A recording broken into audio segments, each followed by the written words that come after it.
the offense did overall at BYU, some of the drives, some of the solid. We started off really well. I thought I talked to them a lot about the environment, and I thought we handled that well. And there were moments where I think we did some positive things, but certainly not our best game. And I think we recognize that we can do better and need to do better. And we talked about on Monday when I met with them. I just showed them a handful of plays where we just need to do simple things better. And whether it was a route that was supposed to be run at a certain distance that actually wasn't, and that's why we weren't able to gain a completion on that play, or not getting out of the huddle fast enough and having the opportunity to get the ball snapped with plenty of time on the clock, or any number of things that were just some small things that kept us from being efficient in a number of situations against a really good defense. I'll give them credit. I thought they did a really good job. At this point in the season, has it become harder to correct things like that, or are they so small? Man, I hope it's not. I don't know how to answer the question the way he phrased it. My belief is that you can correct something and make an impact at any point in the season.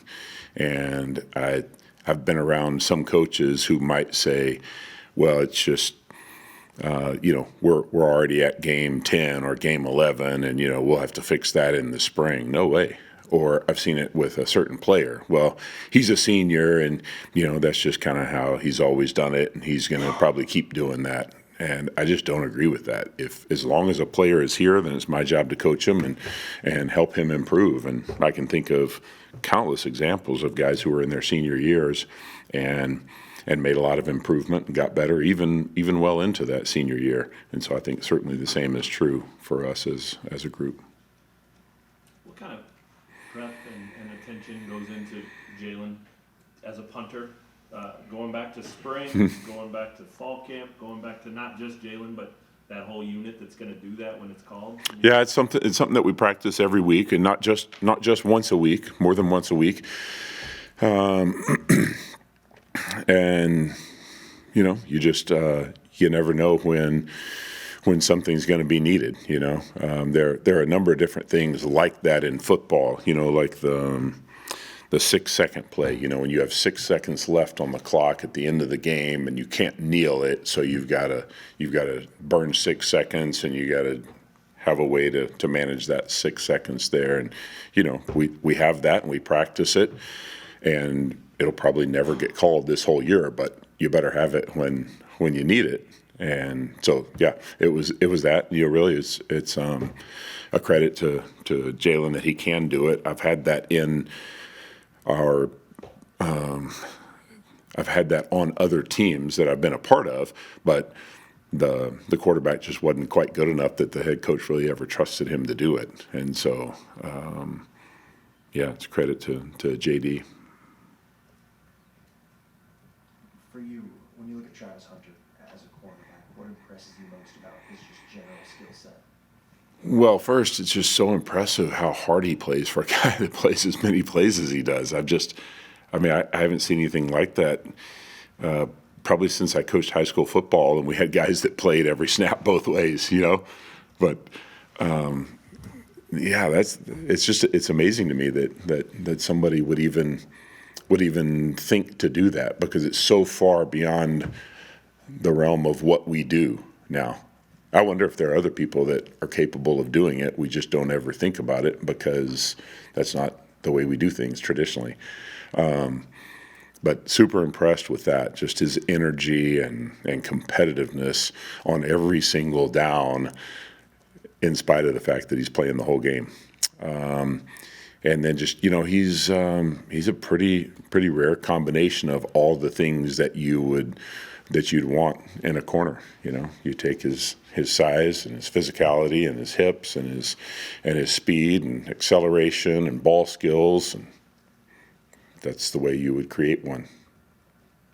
Jeff, what do you see from Shadur Sanders as a quarterback? I don't. Oh, I mean, what do you see from Colorado's defense? Oh, yeah. A really aggressive brand of football in several different ways. Number one, just the way they call it, a lot of man coverage, and so a lot of opportunities where they put guys in one-on-one coverage. Aggressive in their approach to how their front plays, and defensive line is you're snapping the football and they're getting up the field and being disruptive, which is something that I think probably not a lot of college defenses play like nowadays because of zone read and the option game and a number of things that show up in college. So it just has a different feel to the way the defensive line attacks the line of scrimmage. And then the linebackers, really, really physical, big guys that want to seek contact. They're block hitters. They're not guys who are trying to avoid you. They're trying to come hit you in the face and put you back in the line of scrimmage.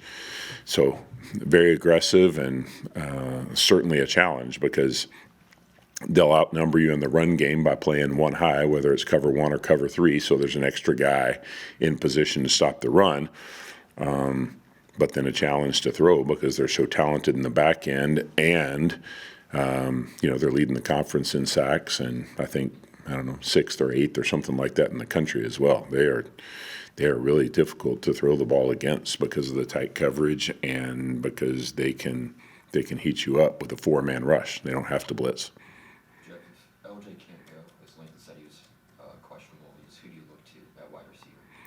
Certainly Trevor Wilson would be the guy that would get the lion's share of those reps, and he's been playing quite a bit anyway. And I think a couple of weeks ago we talked about how much better he's gotten this season. I'm really impressed with that. And then some of the other guys like Doug would. I'm trying to think who else. Doug.